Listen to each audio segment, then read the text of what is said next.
अवादा कंपनीला मागितलेल्या खंडणीमध्ये संतोष देशमुखांचा अडथळा होता। कंपनीची बाजू घेत देशमुखांनी आव्हान दिलं होतं, म्हणून कराडसह इतर आरोपींनी देशमुखांची हत्या केली, सीआयडीचा मोठा दावा।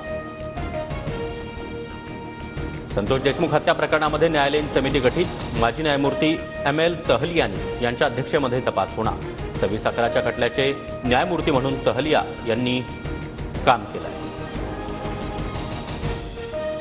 पालमी कराडला 7 दिवसांची पोलीस कोठडी, बीड न्यायालयाचे आदेश।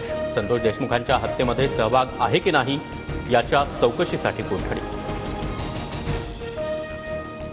वाल्मी कराडवर मकोका अंतर्गत कारवाई केल्यानंतर समर्थक आक्रमक, पांगरी ग्रामस्थांकडून परळी बीड रोडवर टायर जाळत आंदोलन, तर मोबाईल टॉवरवर चढत समर्थकांची घोषणाबाजी। व्यापारी संघटनांकडून देखील बेमुदत बंदची हाक।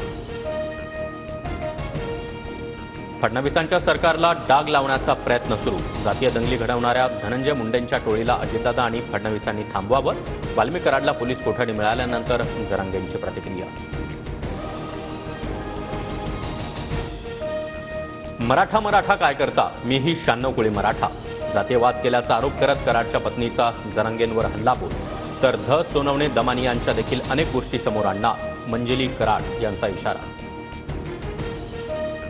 परळी आणि बीडमधील तणाव कमी करण्यासाठी गृहमंत्री देवेंद्र फडणवीसांसोबत चर्चा करणार, मंत्री पंकजा मुंडे यांची प्रतिक्रिया। एकमेकांविषयी द्वेषभावना ठेवू नका, महायुतीमधील पक्षांनी एकमेकांमध्ये समन्वय ठेवा, पंतप्रधान मोदींचा आमदारांना सल्ला। जनतेपर्यंत पोहोचून जनसंपर्क वाढवण्याचंही आवाहन। INS सुरत आणि निलगिरीसह वागशीर पाणबुडी सेवेत, पंतप्रधान मोदींच्या हस्ते मुंबईत डॉकयार्डमध्ये अनावरण। गेल्या 3 वर्षांमध्ये भारतीय नौदलात 4थी युद्धनौका दाखल।